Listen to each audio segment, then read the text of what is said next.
1,00,000 দিছি প্রতিদিন। প্রজেক্টে তোকে আমি লস দেওয়ার জন্য আসি না, তাই না? আপনি কাজ শুরু করেন। আপনার কথা তো আমরা শুনতেছি। টাকা দিছি না আপনি, আবার দেব। স্যার, বলতেছি তো টাকা আপনাকে পাওয়া যাবেন। 1,00,000 কিসের জন্য দিছি অগ্রিম আপনাকে, বোঝেন নাই? স্যার,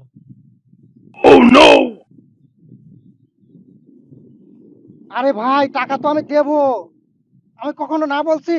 কি ভদ্রলোকের পাল্টানে পড়লেন, জায়গায় জায়গায় বিক্রি করবে যা লাগে। কেন আপনাকে 1,00,000 দিছি না?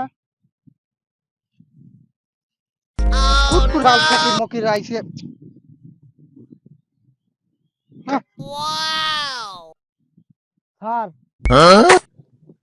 স্যার, আপনি যে আমার 5 টাকা দান করেছেন, আমার লিবাসটা দেখে মনে কি হয় যে আমি 5 টাকার ভিখারি? 5 টাকা দান করেছেন, মনে মনে চিন্তা করছেন বড় ধরনের সোয়াব পাবো। 5 টাকায় কতটুকু সোয়াব হয় স্যার? এভাবে 5 টাকা দান করতে থাকলে কালকে থেকে আমরা ভিক্ষাও করব না, আপনারা ফকিরও পাবেন না, দান করার জায়গাও পাবেন না, আপনারা সোয়াবও পাবেন না। তাই বেশি বেশি দান করেন, বেশি বেশি সোয়াব পান, জান্নাতে যান। ফকিরের আবার দেমাক কি খাওয়া হইলে ভিক্ষা করি।